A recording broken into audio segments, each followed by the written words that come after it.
దేవుని దగ్గర నుంచి ఏమి పొందుకోవాలో అది పొందుకోలేకపోతున్నావు. అనవసరమైన వాటిని అడుగుతున్నావు, తుచ్చమైన వాటిని అడుగుతున్నావు, వ్యర్థమైన దానిని అడుగుతున్నావు, ఈ లోకానుసారముగా అన్ని అడుగుతున్నావు. కానీ పరలోకానికి చేర్చే ఒక గొప్ప ఆయుధం ప్రార్థనను అడగలేకపోతున్నావు. నిన్ను, నన్ను, మన కుటుంబాలను, మన బిడ్డలను రక్షించే గొప్ప ఆయుధమైనటువంటి ప్రార్థనను నాకు దయచేయ్యా. ప్రార్థన శక్తిని నాకు దయచేయ్యా.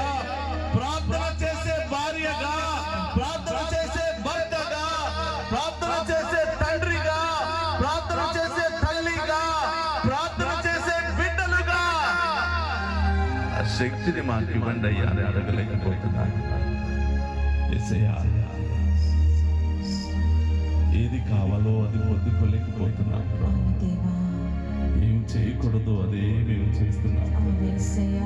అందుకనే సైతానుడు మమ్మందరినీ ఒక్కొక్కసారి పట్టుకుని, మా బలహీనతలను పట్టుకుని నాశనమైపోయేంత వరకు వదిలిపెట్టలేకపోతున్నాడయ్యా. సైతాను జయించే శక్తి మాలో లేదా?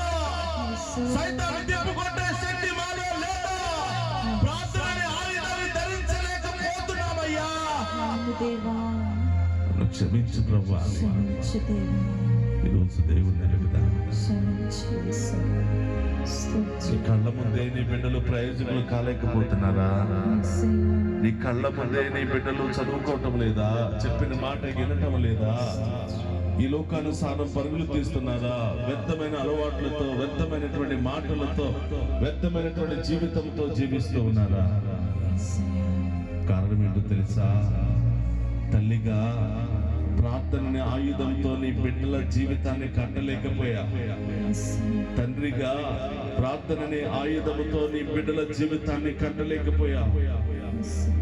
అందుకని సైతానుడు పట్టి పీడిస్తున్నాడు బిడ్డ. సైతానుడు మనం నాశనమైపోయేంత వరకు వదిలిపెట్టనని నిర్ణయం తీసుకున్నాడు.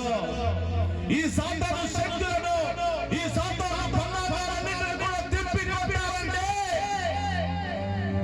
ప్రార్థనని ఆయుధం మనకు కావాలి.